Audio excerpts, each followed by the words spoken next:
Good evening everyone. আকৌ এটা ধুনীয়া আবেলিত আমি তিনিজনী ওলাই গ'লোঁ অকণমান ফুৰিবলৈ, গীতিমণি, মই আৰু অনন্যা। এয়া ওলাই আমি ধুনীয়াকৈ গৈছোঁ। ওলাই আমি উবেৰত গৈছিলোঁ তিনিজনী, যিহেতু আমি বহুত ধুনীয়া জেগালৈ গৈ আছিলোঁ। আৰু উবেৰত এনেকৈ গুৱাহাটীৰ মাজমজিয়াৰ মাজেৰে আমি তিনিজনী গৈছিলোঁ। গৈ পেলাই পাই গৈছিলোঁগৈ সেই ধুনীয়া ঠাইখন, পাণবজাৰ। ইয়াত বহুতো স্মৃতি আছে মোৰ, কিমান স্মৃতি আছে সেয়া আপোনালোকক বুজাব নোৱাৰিম।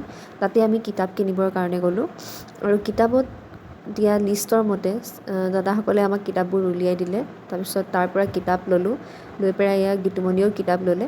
লৈ আমি ফেঞ্চি বজাৰৰ ফালে আগবাঢ়িলোঁ। দেখিছেনে ৰাইজ, দুৰ্গা পূজা তেওঁলোকৰ গাত লাগিলে। এয়াই হৈছে বিখ্যাত ফেঞ্চি বজাৰ, য'ত আপোনালোকে বহুত কম মূল্যতে বস্তুবোৰ পাব পাৰিব।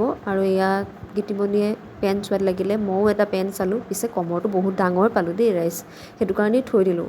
তাৰপিছত এয়া দেখিছেনে, ইমান ধুনীয়া ধুনীয়া টপবোৰ দিছে মাত্ৰ 250ত। আৰু আটাইতকৈ দুৰ্বলতা, ছোৱালী মানুহৰ আটাইতকৈ দুৰ্বলতা বুলি ক'বলৈ গ'লে এইখিনি বস্তুৱেই। আৰু মোৰ যে বহুত বেছি ভাল লাগে এই ইয়েৰিংছৰ এই জেগাকণ, এইখিনিত অকল ইয়েৰিংছে পায়। তাৰপিছত দুটামান বস্তু ল'লোঁ, লৈ পেলাই এয়া দেখিছেনে, দুৰ্গা পূজাতকৈও ভিৰ। দুৰ্গা পূজা অহাই নাই, তাৰ আগতেই ইমান ভিৰ।